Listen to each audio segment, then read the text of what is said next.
intro.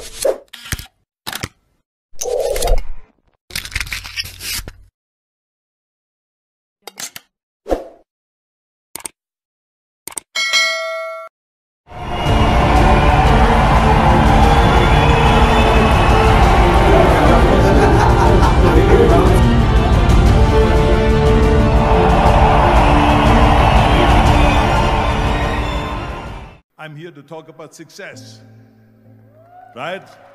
The first rule of success is to have a vision. You see, if you don't have a vision of where you go, and if you don't have a goal where you go, you drift around and you never end up anywhere. It's like you can have the best ship in the world, you can have the best airplane in the world. If the pilot or the captain doesn't know where to go, it would just drift around. It would not end up anywhere, or most likely in the wrong place. So I was very fortunate that I stumbled on my vision. I mean, as you know, I was born in 1947 in Austria after the Second World War. And I didn't really like Austria when I grew up. I couldn't wait to get out of there. I couldn't see myself becoming a farmer or a worker in a factory or anything like that. Even though my parents wanted me to stay there and have a normal life. My father wanted me to become a police officer like he was. My mother wanted me just to stay there and marry a girl with the name of Heidi, hopefully, and have a bunch of kids and run around like the Van Trapp family in The Sound of Music. But that was their vision, not mine. My vision was totally different. I felt that I was born for something special, for something unique, for something big. You know how great it felt that I knew where I was going? Imagine the majority of people don't know where they're going. When you have a goal, when you have a vision, everything becomes easy. Because remember that in America, for instance, when you study, you will see the percentage of people that like their jobs. 74% hate their job in America. Now, there is not much different when you come to Europe. The majority of people don't like what they're doing because they're really not doing it because they didn't have a goal and they followed this goal. They just aimlessly drift around, and then all of a sudden there's a job opening, so they get that job because you have to work. But then when you work, it's a chore. It's work. It's not fun. So if you think about, only a quarter of the people really enjoy what they're doing in life. That is unbelievable if you think about it. So I felt so blessed that I knew what I was doing. It's like a medical student that studies and knows he wants to become a doctor. You know where to go. So I knew where to go. So people always ask me, when they saw me in the gym in the pumping iron days, they say, why is it that you're working out so hard? 5 hours a day, 6 hours a day, and you have always a smile on your face. The others are working out just as hard as you do, and they look sour in the face. Why is that? And I told people all the time, I said, because to me, I'm shooting for a goal. In front of me is the Mr. Universe title. So every rep that I do gets me closer to accomplishing that goal, to make this goal, this vision, turn into reality. Every single set that I do, every repetition, every weight that I lift will get me a step closer to turn this goal into reality. So I couldn't wait to do another 500-pound squat. I couldn't wait to do another 500-pound bench press. I couldn't wait to do another 2,000 reps of sit-ups. I couldn't wait for the next exercise, for the next half hour of posing and all the kind of things that you have to do to be a champion. And with the age of 20, I went to London and I won the Mr. Universe contest as the youngest Mr. Universe ever. And it was because I had a goal. So let me tell you something, visualizing a goal and going after it makes it fun. You got to have a purpose no matter what you do in life. You got to have a purpose. So that's rule number one, have a vision. Rule number two is, don't listen to the naysayers. Don't listen to the naysayers.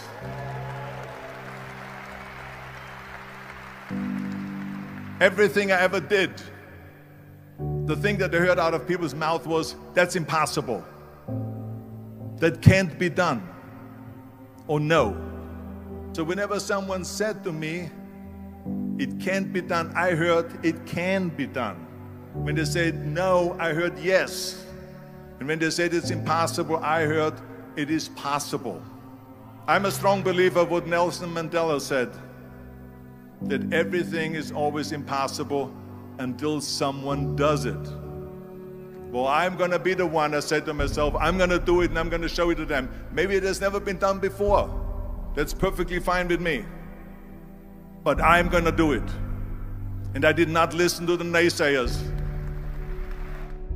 The next thing, the third point that I'm going to make to you is, before we sit down with Jürgen and talk about the rest of the three, is work your ass off.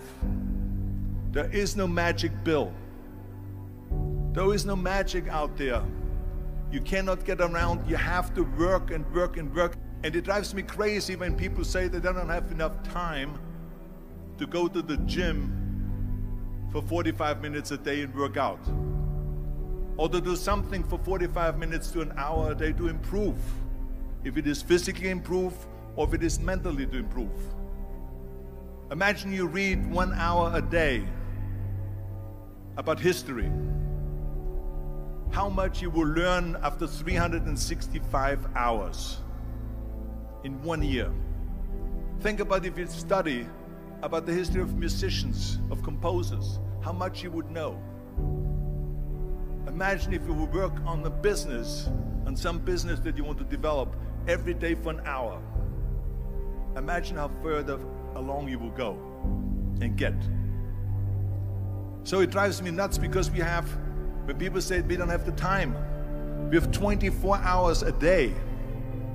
We sleep 6 hours a day, so that gives you still 18 hours. And there's someone shaking their head out here in front. They say probably, I don't sleep 6 hours, I sleep 8 hours, right? Or just sleep faster.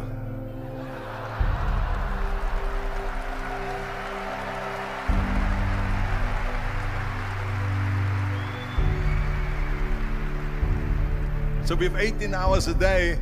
The average person works around 8 to 10 hours. So let's assume it's 10 hours, so we have 8 hours left. Then you travel around an hour a day, maybe 2 hours a day. So now you have still 6 hours left. So what do you do with these 6 hours? What do you do with these 6 hours? Then we eat a little bit, then we schmooze a little bit, talk a little bit to people and all that stuff. But you can see how much time there is available if you organize your day. So you got to work hard. I mean, let me tell you something. When I went to America, I went to college. I went and worked out 5 hours a day. And I was working on construction. Because in those days in bodybuilding, there was no money. I didn't have the money for food supplements or anything. So I had to go to work. So I worked on construction. I went to college. I worked out in the gym, and at night from 8 o'clock at night to 12 midnight, I went to acting class 4 times a week. So I did all of that. There was not one single minute that I wasted. I became very friendly with Muhammad Ali in the 70s. And Muhammad Ali worked his butt off. And I saw it firsthand. And I remember that there was a sports writer that was there in the gym when he was working out and he was doing sit-ups. And they asked him, how many sit-ups do you do? And he said, I don't start counting until it hurts. Now think about that. He doesn't start counting his sit-ups until he feels pain. That's when he starts counting. That is working hard. And so you can't get around the hard work. It doesn't matter who it is. As a matter of fact, I believe what Ted Turner said, work like hell and advertise.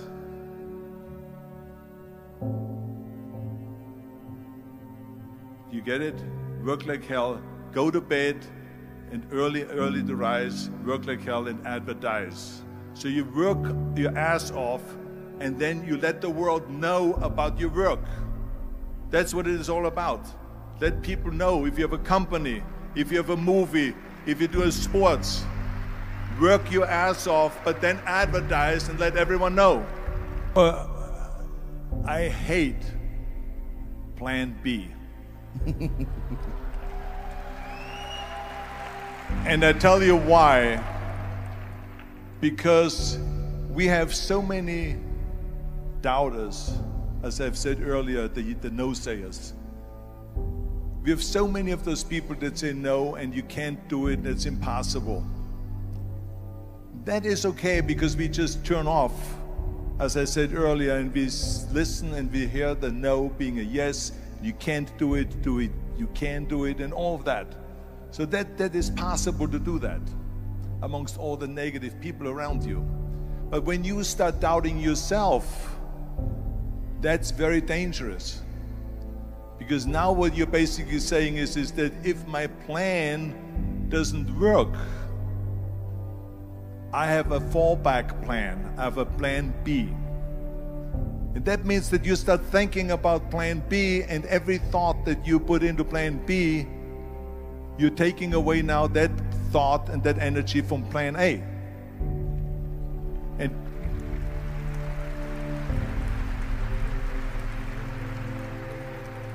And it's very important to understand that we function better if there is no safety net, because plan B becomes a safety net. It says that if I fail, then I fall and I get picked up and I have something else there that will protect me.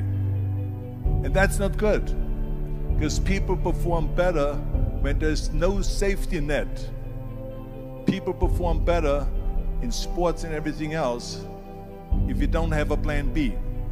To me, it is very dangerous to have a plan B, because you're cutting yourself off from the chance of really succeeding. And the reason, one of the main reasons why people want to have a plan B is because they are worried about failing. What is if I fail, then I don't have anything else?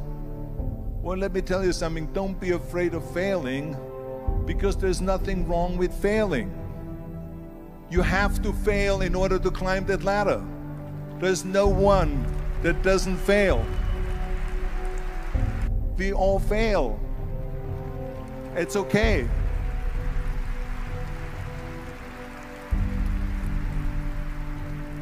What is not okay is that when you fail, you stay down. Whoever stays down is a loser.